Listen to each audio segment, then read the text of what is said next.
Hey, I would like to start off by saying that I absolutely love this subreddit. This is my first post ever. So, I'm so sorry if it's long. I was really inspired to share my story here after seeing so many similar ones, even if mine in no way compares to what happens to some. I'll first give a little backstory to my living situation. I was about 10, possibly 11. When my mom found a job working as a living manager to a quaint little motel at the end of my town, she took the job. We packed up and left my childhood home.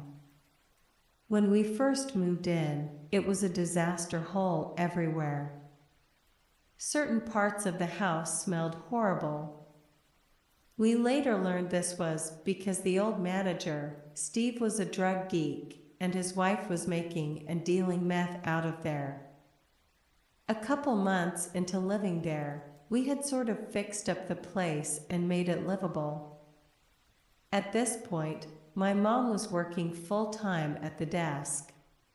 We had mostly stayed towards the back of the house because of the odd setup. The way the front desk, where you check in, is laid out was basically in our living room. It was a tiny, cramped room with just the desk on the side and a door on the other, which led to our living room. A lot. And I mean, a lot of people decided to just open the door whenever they pleased and often got a view of whatever video game my brother and I were playing. This as a kid already freaked me out. And because of the motel's past, many meth heads came by looking for Steve and would walk right in when they didn't believe me and my mom when she said that they didn't work or live here any longer. One time during summer break a year or two after we moved, I decided to stay up all night and play video games. I made a little nest in the living room and made myself comfy. It was around 1 in the morning, after hours of Skyrim, when I started to hear weird noises. Usually, if my mom knew a regular would be late, she would leave a key in an envelope for them, which looking back doesn't seem smart at all.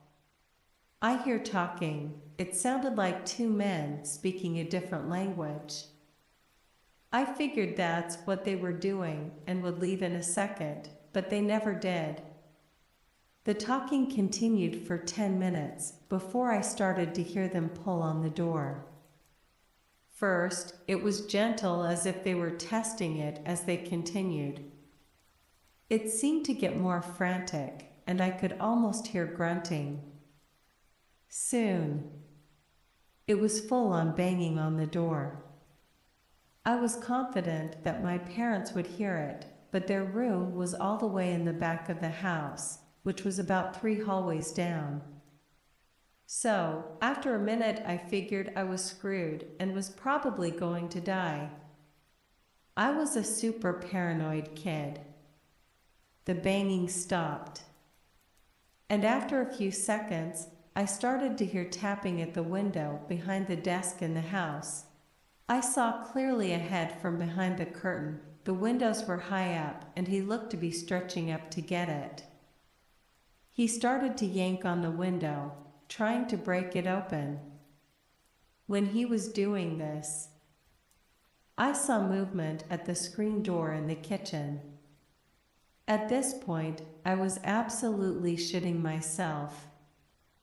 I was petrified.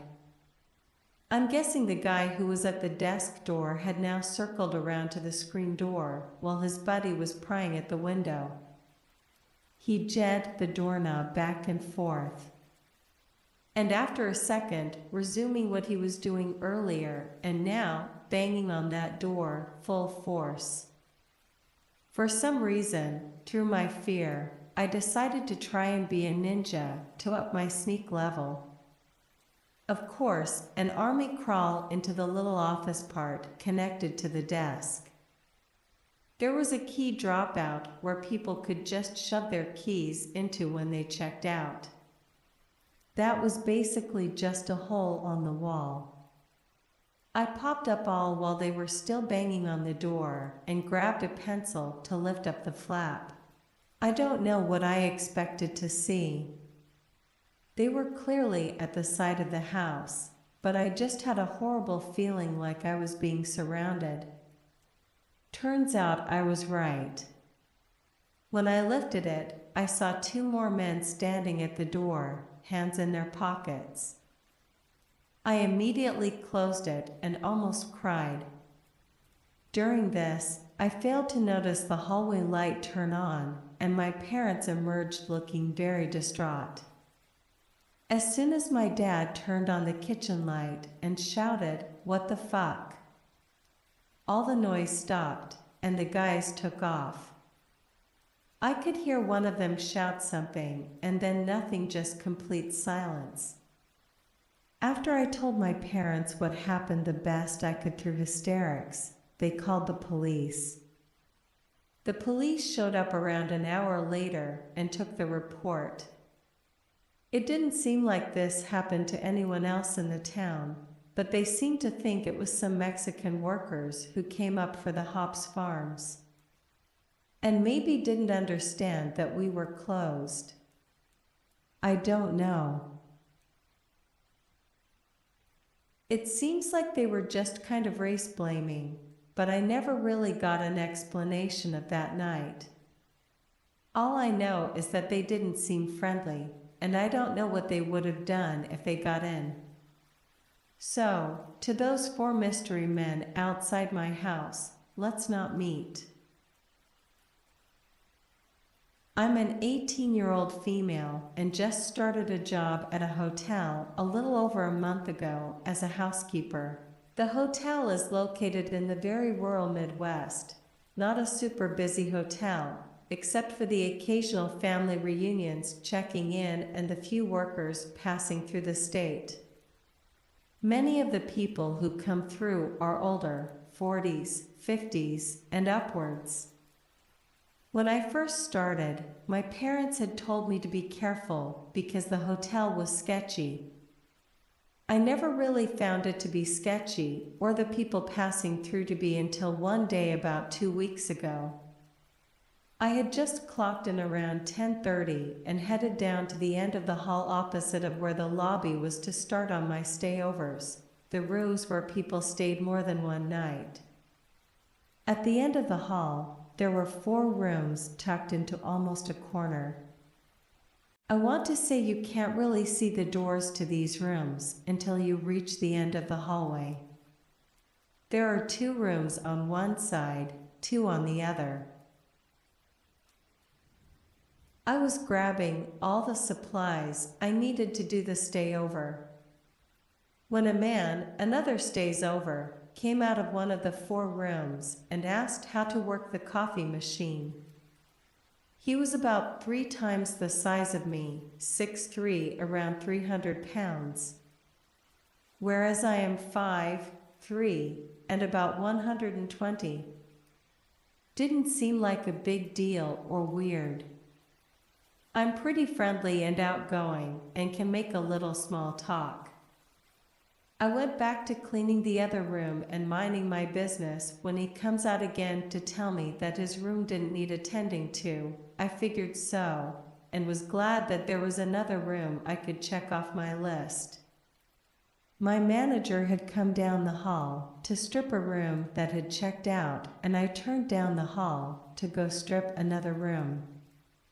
When the man came out of his room again, I assumed he had another question about something in the room.